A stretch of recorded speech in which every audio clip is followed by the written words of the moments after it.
Hello, welcome to episode 134. We're back working on Undersea Hero. Hope everybody's having a good night. I picked up some cool stuff, actually off of eBay, some books that I'll share with you, some cool things.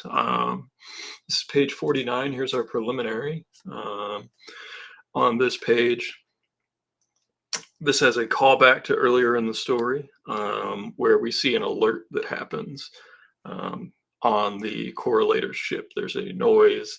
There's a problem with the ship that can be fixed easily with a mop and bucket. So we see the alarm going off. The correlator's outside the vessel, so he's still, out fighting with Undersea Hero. He then uses his little wrist communicator to talk to the people on board to just fix it with the mop and bucket. But the mop and bucket are gone because Colonel Feathers had replaced themselves with the mop and bucket with faces drawn on them on the bridge so that the correlator wouldn't know that they had gone off to rob the undersea casino. So this is kind of like a culmination where the story starts to coalesce and you see like the callbacks to the earlier jokes coming back towards the end of the story. So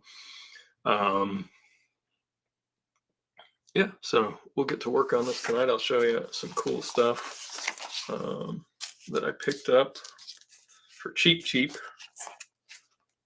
as the show goes along. I'll show you what I've been reading lately. Hope everybody's having a good evening. Get these out of the way for now.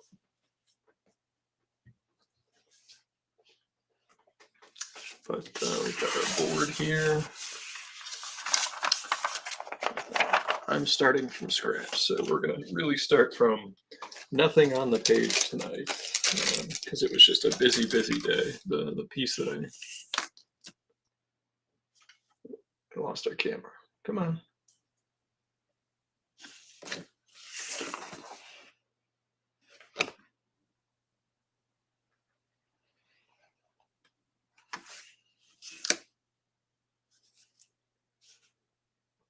There we go. Sometimes it does that weird autofocus thing and I don't know what's going on. So I'm just going to rough in edges. The more I go along, the more I wish I had lettered this whole thing on the boards. I don't know. That's just, I'm old-fashioned like that, so.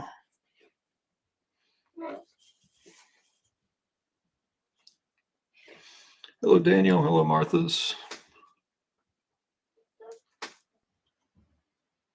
Hope things are going okay tonight for you folks. It's a long day today for me. I don't know. My day starts real early, so not too surprising.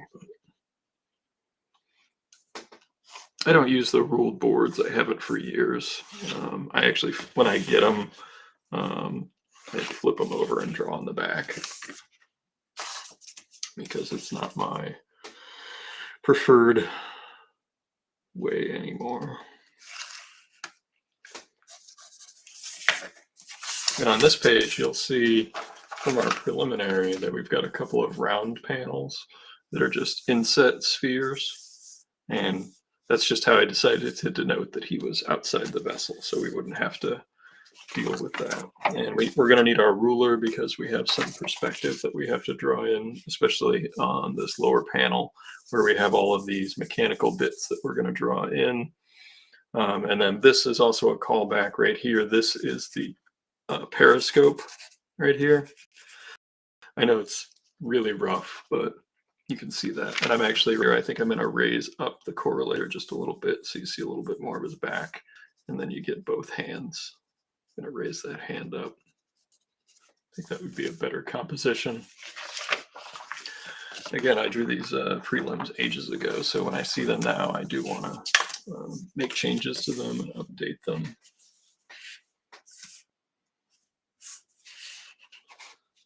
Get this out of the way. If I tend to drift off of the camera space, just let me know if you can't see or whatever. So I should share it. I don't know if I shared it on Facebook, but let me see if I can grab the link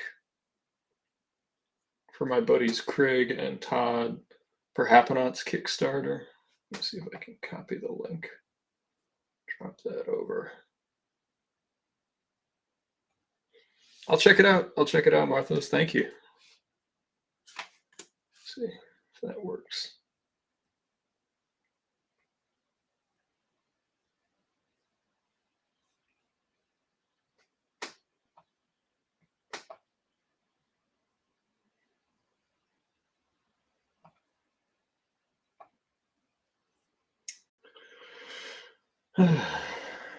Maybe it'll work. Maybe it won't. It should be the for Happenot's Kickstarter. Yeah, it takes you to Choopy's Bad Day. That's their new project. They're friends of mine, and they do great stuff. I actually have been reading their comics for a very long time. Craig did Batman Beyond. He did Impulse. He's done, right now he's on the Herculoids book for Dynamite.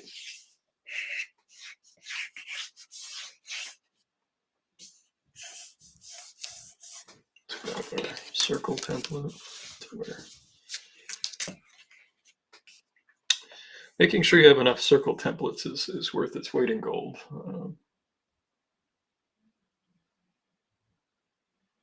So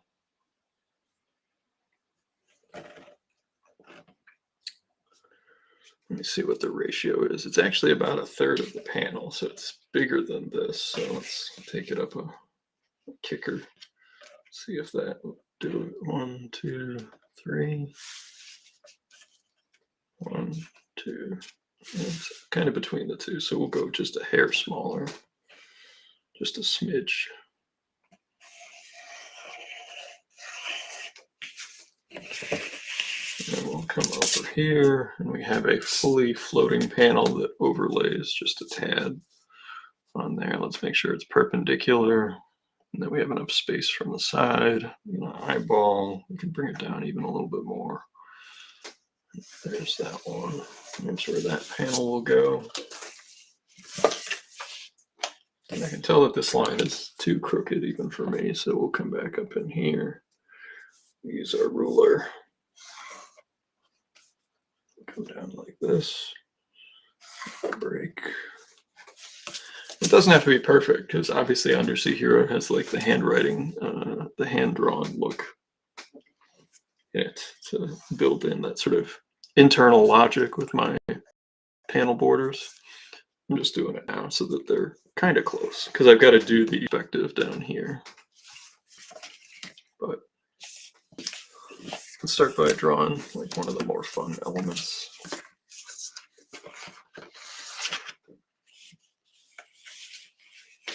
I always enjoy drawing the facial expressions. So like the correlator here, he's talking into his little wrist communicator. So let's bring our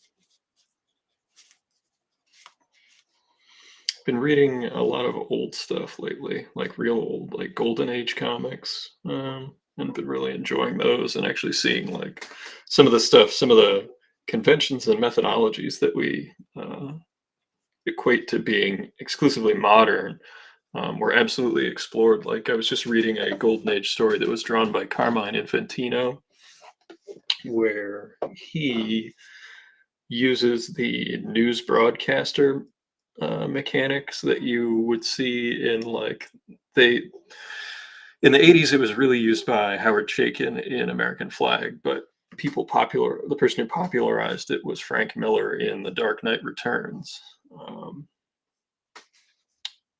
And there was a story done in the 1950s that used a very similar method of showing the talking head news person in like a futuristic story. I thought it was fascinating. I didn't know it existed. I've got some gaps in my knowledge in some of that early stuff. So, but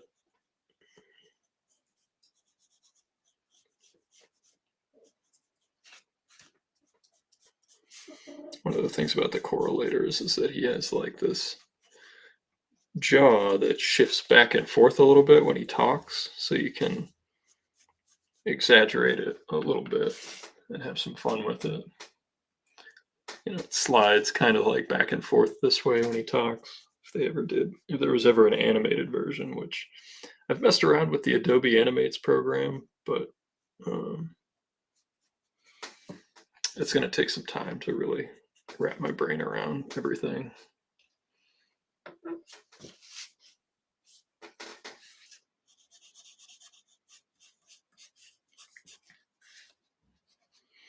And as we all know, I always use the blue pencil first, and you can buy this blue lead. It's the Uni brand lead, and I get it on jetpens.com. It's pretty cheap, um, especially for how much I like it, and it erases really well.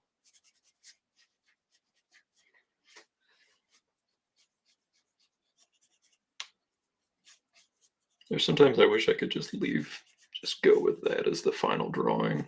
When I finish the rough.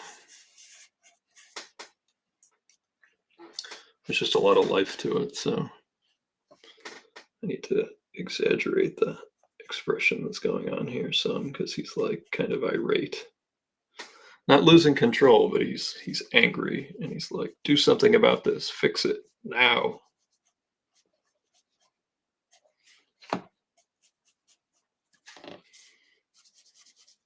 Let me see his wrist.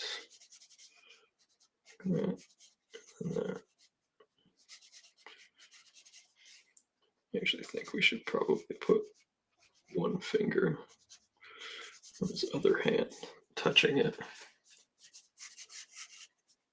Kind of like a Space Ghost. Space Ghost. We probably should bring the arm up a little bit. It's more like he's dipping his head down. There we go. That way it's in front of his chin, and it creates another layer for us.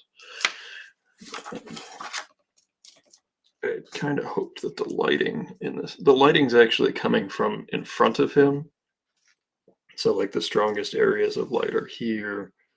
There will be some shadow under his nose, but it'll be surrounding his face.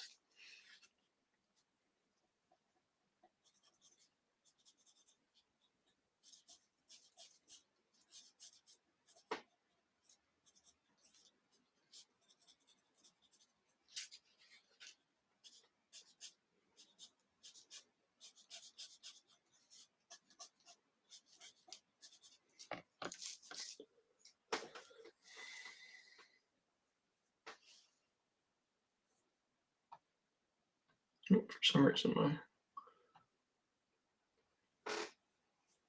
you're right, Martha. Liefeld definitely used that. The newscasters. It was interesting to see, because it had been popularized by Miller, and a lot of people equate it to Miller, but Chaikin used it in a really excellent comic from the '80s called American Flag.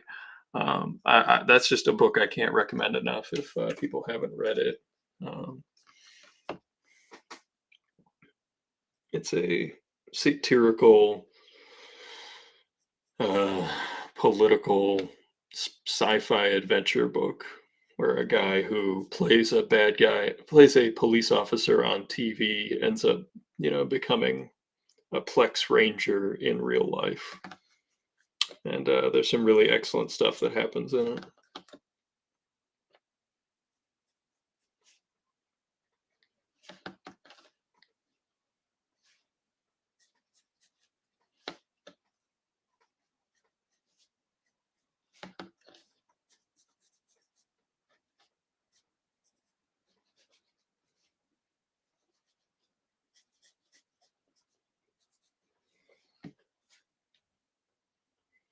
Okay, I will check it out.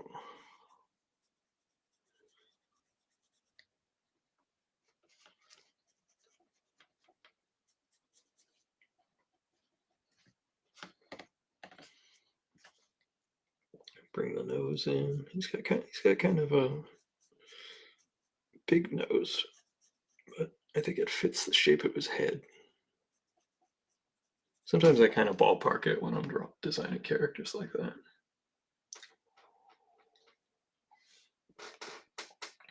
Arthur says, saw a cool hack where people paint digitally but with an outline setting, then set it to black. Looked just like colored line art. Do you mean that the lines themselves were like color held? Like there was a different color line art? They were still drawing with line, but it was different colors of line?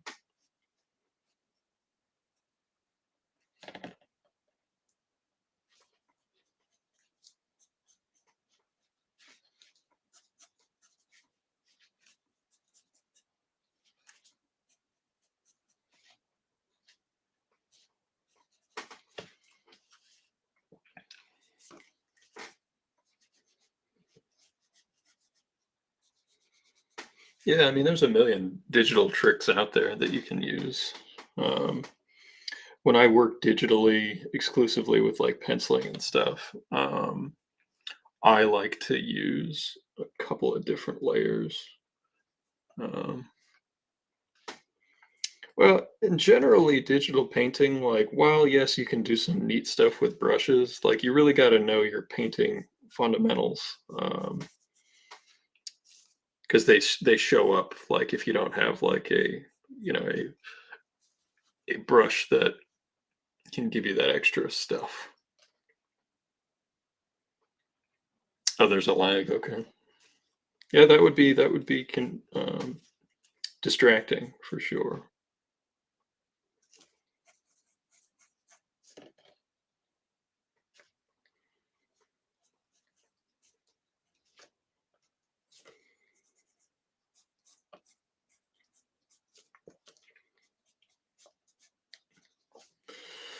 That cover I shared last week, the one that I did for Allison, I honestly only used two brushes. I used a hard round, and then I used a inking brush that I got in a packet from True Grit Texture Supply. I don't use their stuff all that often, but their brushes. I mean, I tend to use some like custom tweaked ones, but this one worked really well, I would say.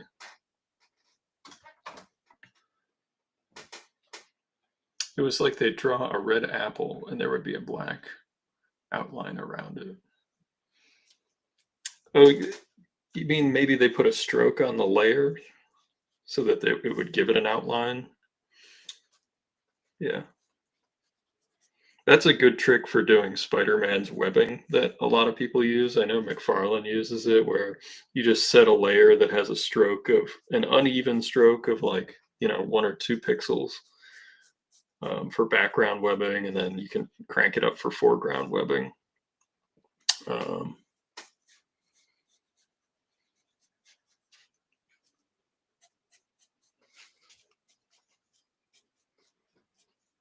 so you don't have to draw 2 lines for each web, you just draw 1 line.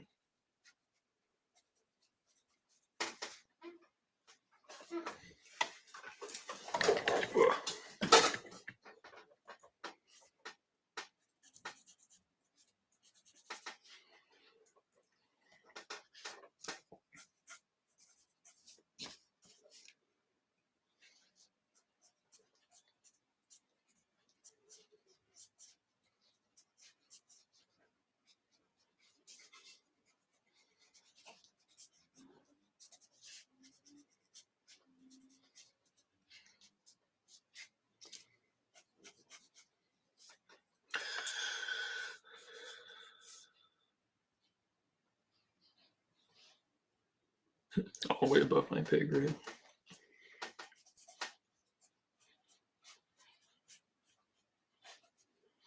Well, setting a layer adjustment layer is just another facet built into Photoshop. You can do that, you know, um, pretty easily.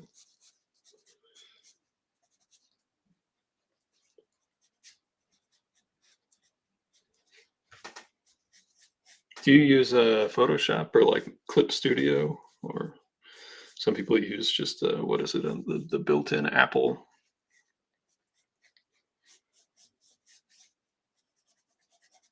because I know plenty of people that use their iPads for all their layout work, which I think is crazy because that's the part that I like the best, and it for me doing a layout is fun. Because you don't have to make all of the drawing decisions. You can leave some of those up to some looseness.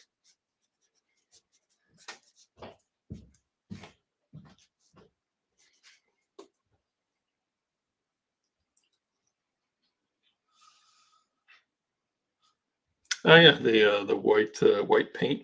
Yep. I used a combination of things. I used the Conti crayon, yeah, as you mentioned. Yep, and then the bleed proof white.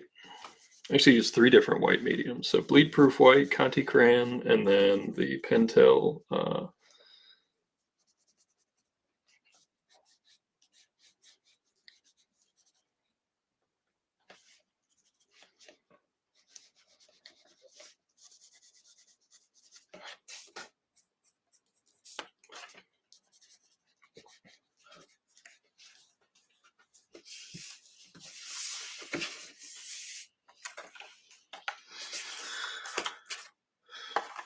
I just did that for fun so that we could get our feet moving. I probably need to make his neck bigger because he's got a ridiculously large neck. But it looks okay. I'll show off a couple of the books I picked up.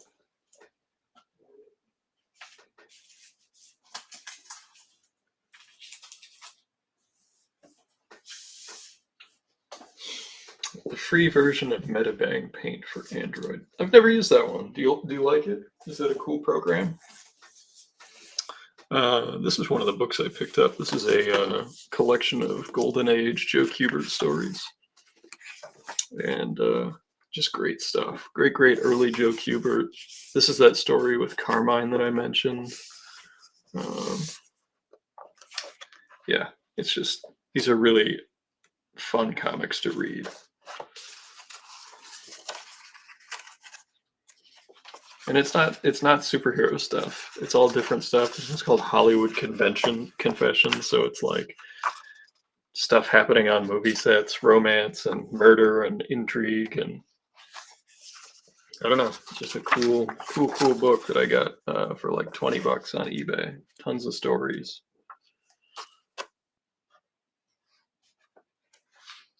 Hey Jay.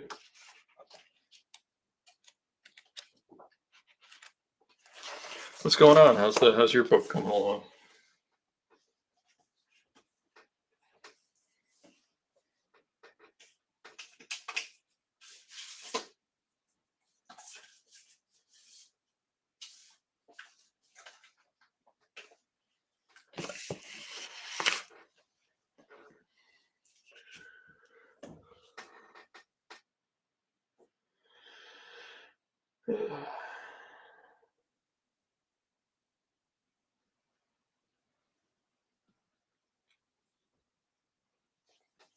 I hear you, man. This will make you laugh. I picked this up for a few bucks on eBay. I have the other one. This is actually the store retail promo poster for the Warlock Chronicles. And it's a cool poster.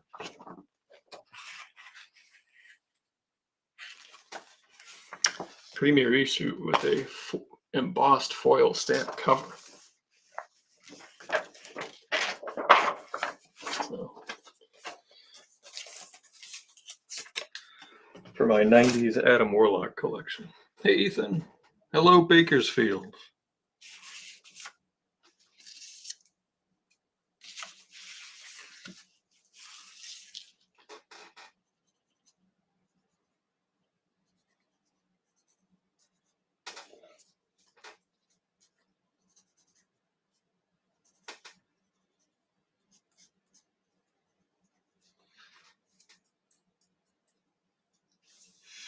Yep, absolutely. The exaggerations in comics get real goofy when you go really just push the limits of those.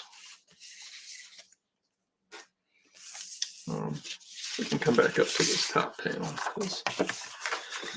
Because why not? We can do whatever we like. It's our comic page. Although I like to make sure that not that anyone would ever confuse it with another book, just so I don't lose track of where I'm at. Page 49.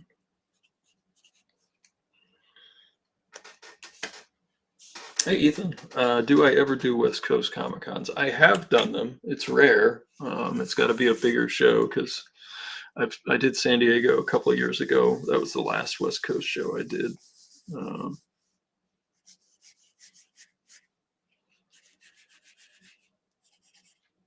Hopefully, I'll get back out there.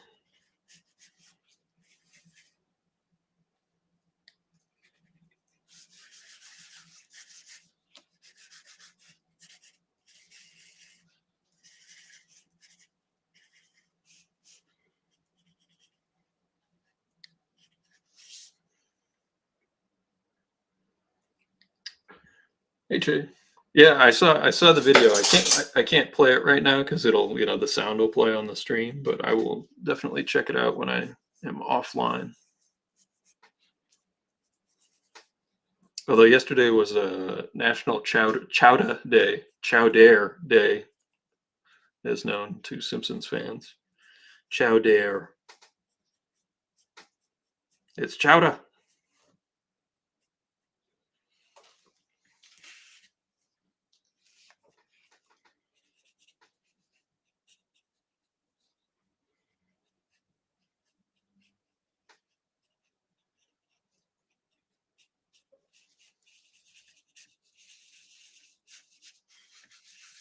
Drop his head back a little bit because in the middle of this panel, we're going to show the two giant eyes of the correlator ship. We want them both in frame, so we have to push it back a little further because it's out of scale.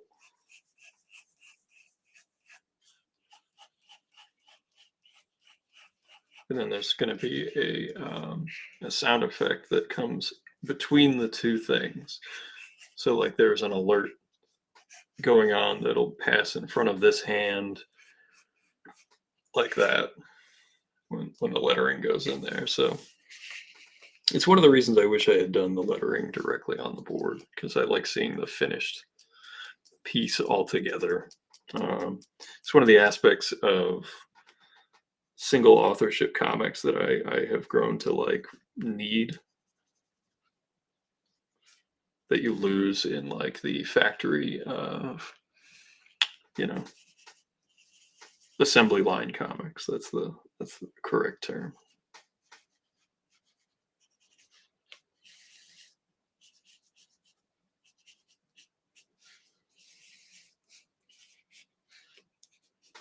I did make some time. I was having some trouble with Undersea Hero on one of the pages. I was kind of struggling, so I did a drawing for fun that was like a golden age splash page, and that was what you guys saw on the post for tonight's stream, that there would be a stream.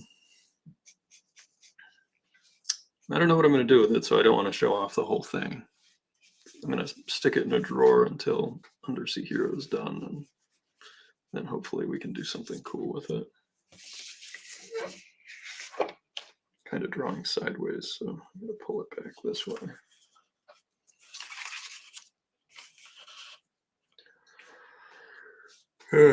Last week we did a long stream and we got that whole Batman done. I don't know if I ever posted it. I have not been good about posting lately, just because I've been so busy. And of course, it's tax season, so every independent contractor artist has like a million things they have to pull together to get to their tax person in time. So that was a good chunk of this past weekend, and I'll have it done this coming weekend.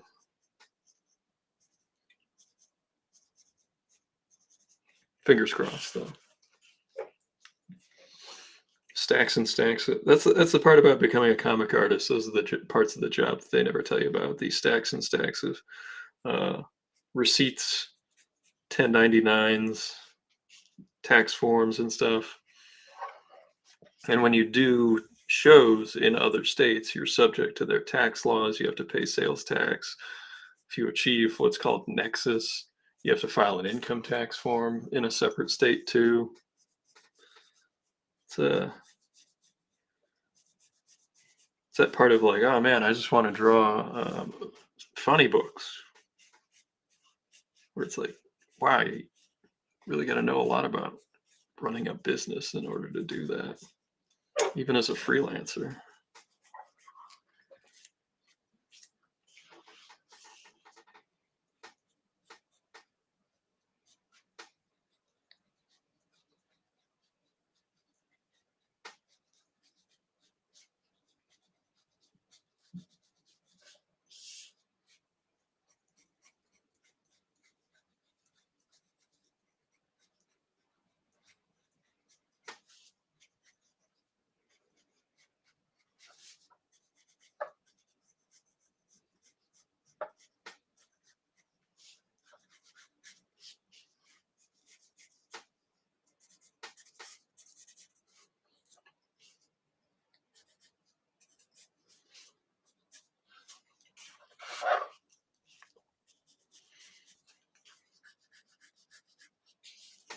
And this is basically going to be a silhouette, so we just have to get our main shapes right, or close, you know. So like I said, this is our light source, and I probably should indicate here one of the light sources like this.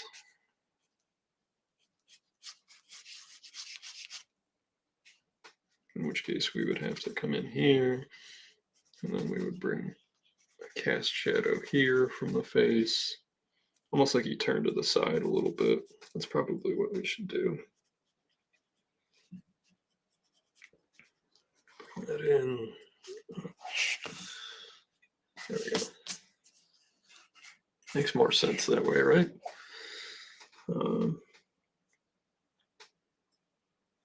Been having fun drawing hands lately. I think I said that last week.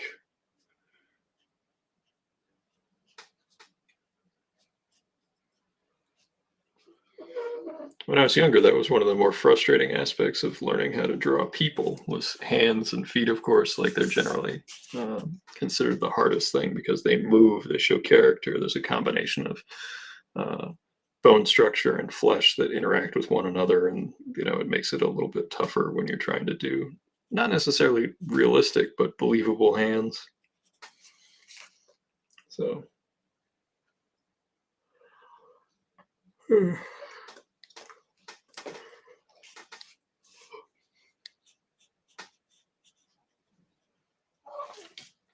I think tonight we'll probably just draw till 9 probably. Of course, pencil lead runs out. Get a new piece in here. This is just HB lead. It's the same brand of the Uni brand that I use on the blue lead. The Japanese pencil leads are just smoother.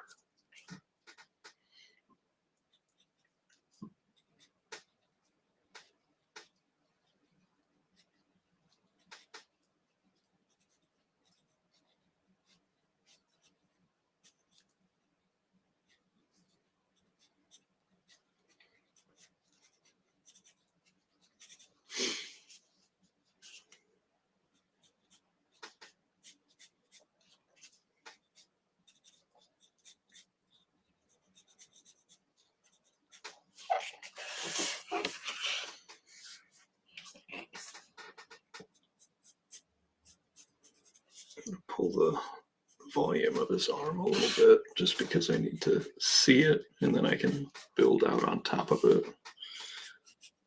It's got those big shoulder pads. We're gonna have a shadow on the underside.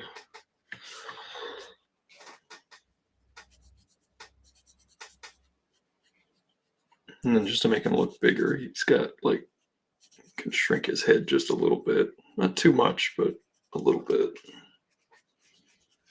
And then that's where that shoulder connects. That's where that shoulder connects. And then we can fill it in. I was actually watching some of the Filmation Flash Gordon. I don't know if people knew this, but the company that did they did Superman, they did Masters of the Universe, the company Filmation, did a Flash Gordon cartoon in the like late 70s, early 80s. And I would say that it was pretty good, pretty enjoyable. You can see where they use the techniques of the other shows that they did throughout it. So there's like a use of stock footage, like they would make stock shots of Flash running or Dale running or whatever, and they'd reuse those.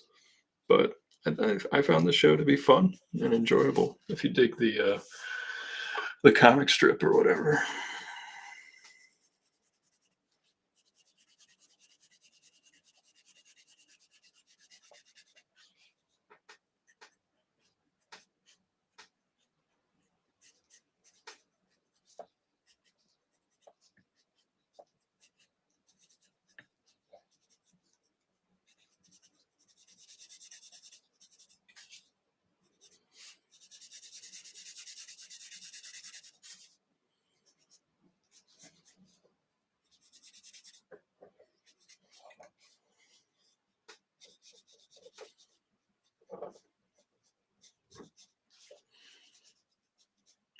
Bring these two fingers up and bring these over like that.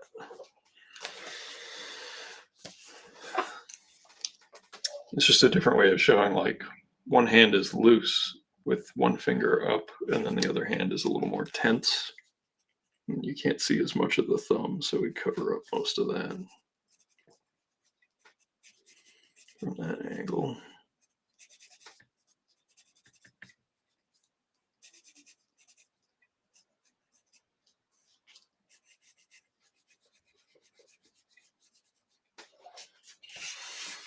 That would pretty much be that figure on top there.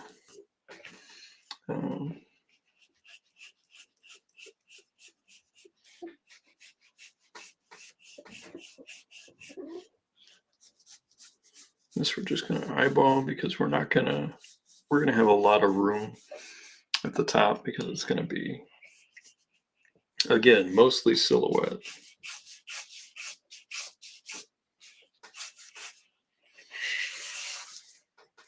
Let me grab my eraser. That was the wrong place to put that line. If I can get to it. Of course, I need both hands.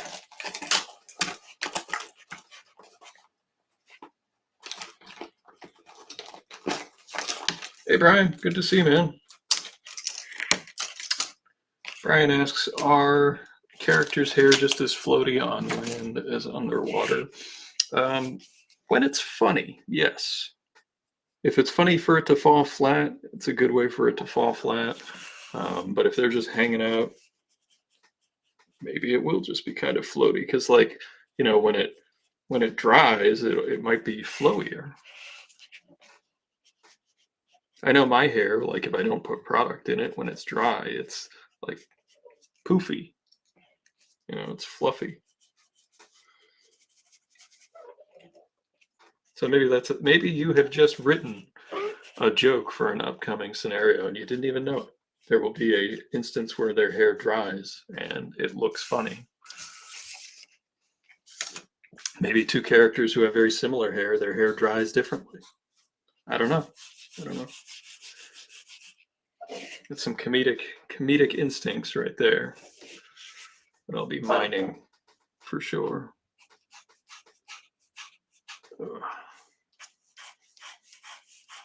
I debated working on this page, but I assume at this point people have forgotten where the callbacks go, so I didn't think it would be too spoilery.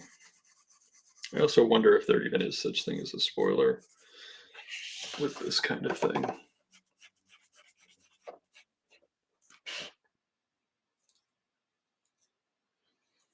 Hey, Ethan, what is the goal date? As soon as I can get it done. We've got 9 pages to go on the line art, so 8 after this one, and then me and like 3 people who have offered to help are going to be working on getting the colors done, and I'll do the lettering.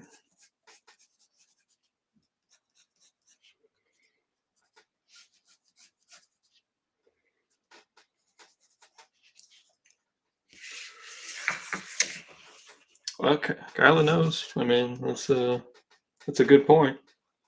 Because we know, like, when Colonel Feathers gets out of the water, he's going to be kind of fluffy, and then they like rub their beak on themselves and groom themselves, and then their feathers look nice. So maybe there's a joke there to be had. When Colonel Feathers gets out of the water, he's got to dry himself off and groom his feathers.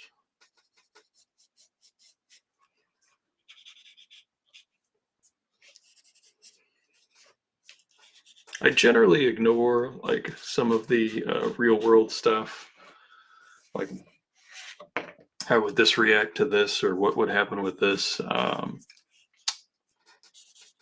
until it's funny. And then I'll use it for that.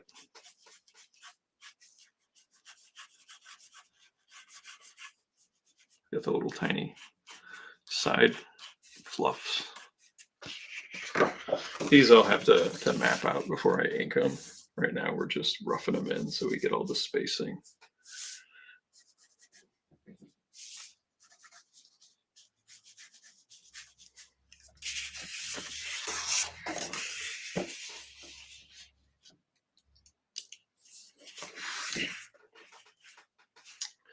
Trying to remember what I thought when I was sketching this out. I think what I had originally thought was that there would be some shadow, but I think it's going to come up this way.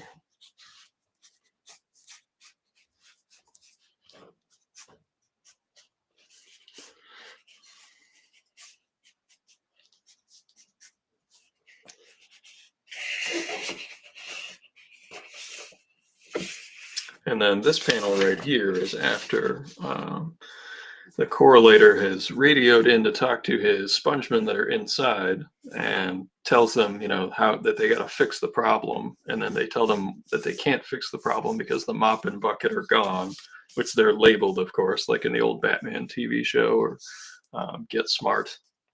And then we see that the mop and bucket are, as I said, replacing Colonel Feathers. And then, when they tell him that the mop and bucket are gone, he's just perplexed, like, where could they be?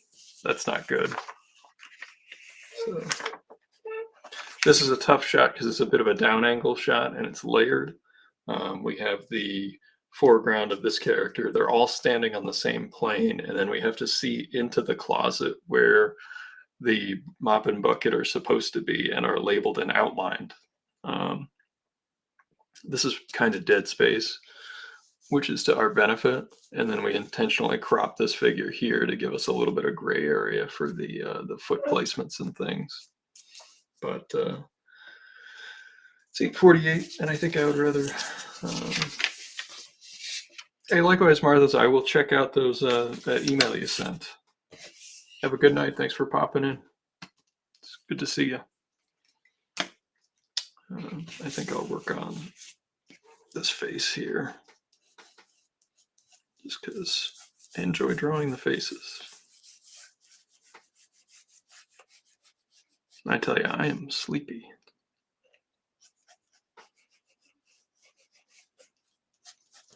This one's a little closer cropped. And then let's start roughing in where our skull portions are. He's got a big chin. You can see up his nose a little bit, kind of right about there.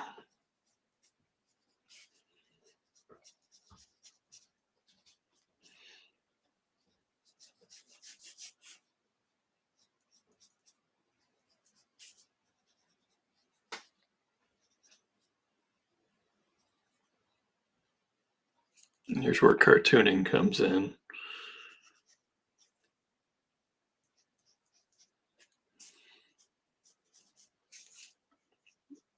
I have to move these out.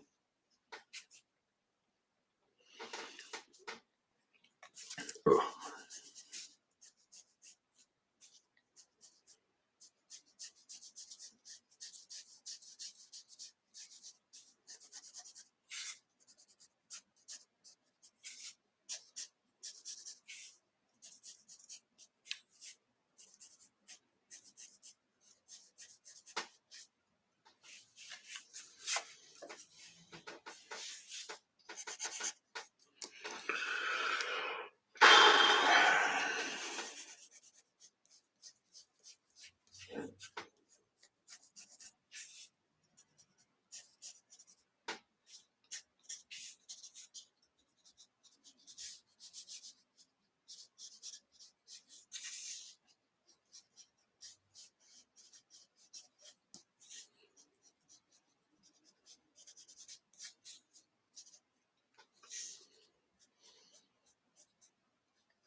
I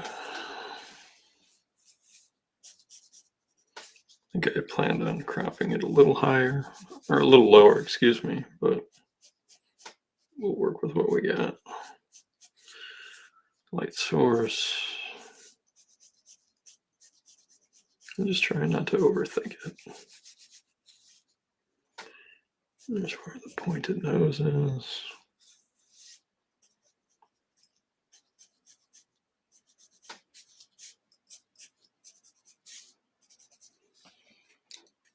It's that balance of cartooning and illustration that I'm always trying to go between.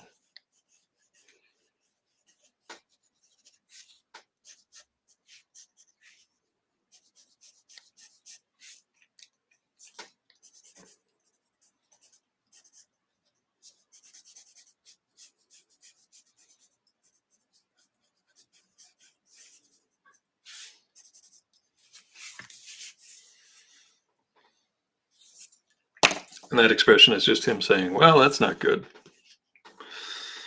Something that I can, when I hear it in my head, I can hear it when my mother is saying it in a funny way.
It's got kind of a pointy nose, so try to illustrate that when it's coming forward. I'm just exaggerating the distance between each of the nostrils a little bit in the favor of the foreground. And to me, that gives it a little bit more of a point than some of my more typical noses. Although I would say I tend to draw just overall I'm bigger noses. I have a pretty big nose for the size of my head. Um, so I don't know. It's just interesting.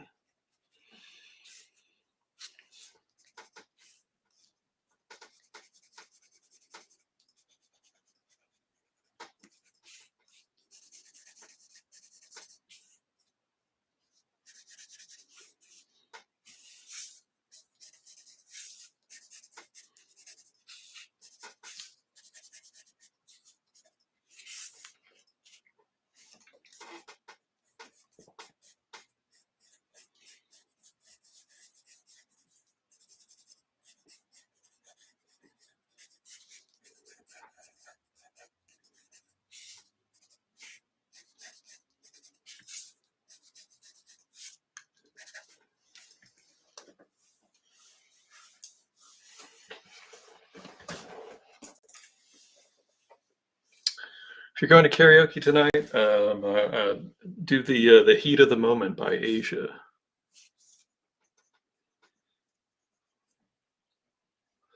Hello, silly goober.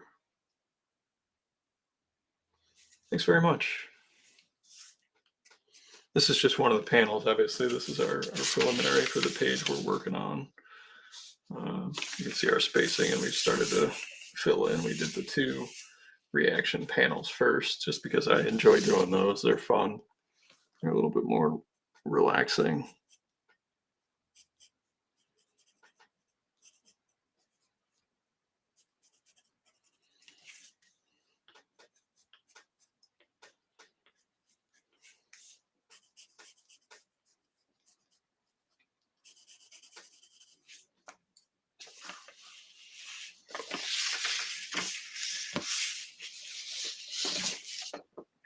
It's a tough song to sing. I used to do it at karaoke once in a while myself. So good luck at karaoke, Ethan.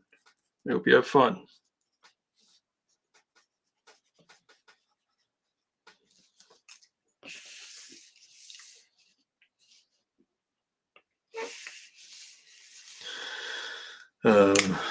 Okay, for this panel here, let's try to like kind of rough out the whole thing, and then we'll try to we'll pull our grid in when we need to. Because we want to see that what we want to see here. Like I said, this is a fairly complex shot, even though it just looks like a simple panel. Because we need to see, and we need to see, and we need the viewer to definitely look in to this part of the drawing. So like down beneath here, this line was intentional coming from the middle of this figure. Okay, I didn't connect that, so that's good. That's a good thing. It actually goes further back. Goes further back like this. That gives us extra room. And then it comes forward like this. So I think, actually it comes further down. So our vanishing point is going to be up over here. So when we connect, let's see where it is. Oh, it's a little further down. Okay, that's good. Because I think we can get away with just a 1-point perspective on this piece. There's that. Go like this, and then there's the parallel line, like that. And I know that doesn't seem to make much sense, but what this line informs us is that this has an overhang. So like this part would connect here. So there's a little bit behind what you see here. And we don't see the other side here. So what we do see is like we see the outline of where the mop, and then there's a sign that says mop, and then bucket, and then there's a sign that points down. I actually think we need to be further away. I think it's too close. It needs to be a little smaller.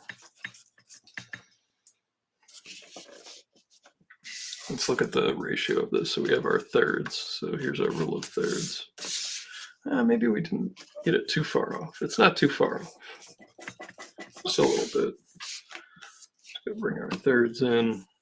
Third.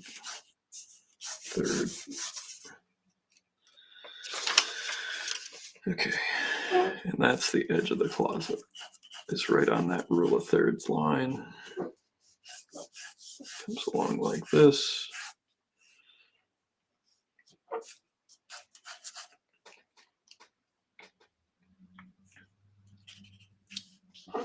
And then just into here is where it is. We don't want to create a tangent there, so. And from over here and there. Okay, see, we weren't too far off. Not too bad.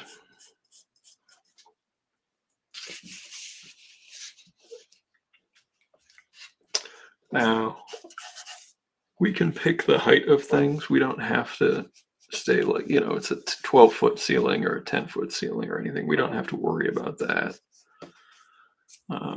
because it's a fantasy undersea sub with talking sea creatures. So we can be a little loose with that. And I might actually raise this up a little bit so it pushes it back. See, these are the kind of things that when you do the thumbnail and then when you see it coming together, you can make these adjustments. So we're going to put that above the circle to push it back. Raise that up. And again, we're just drawing this closet in the back of this thing. So with it being that far down, it makes a little more sense that when we have our character here, he's not as big.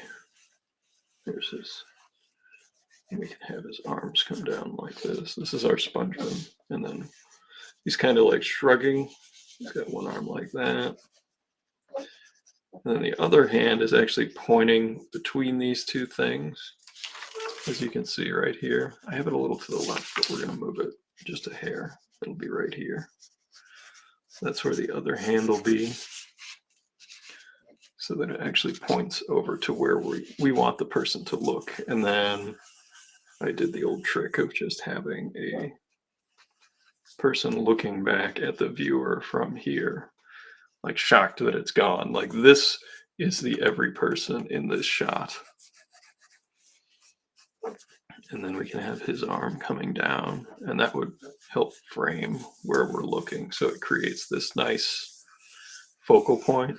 And because I'm even more over the top with like the directional devices, I literally put 2 arrows telling the viewer where to look. So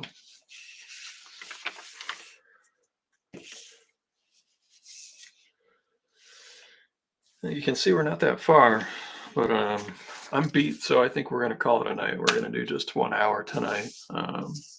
Thanks everybody for popping in and hanging out. It's just a relaxing start to a page, and I hope everybody has a good night, a good week, and yeah, I hope to see you next week. Have a good night, everybody.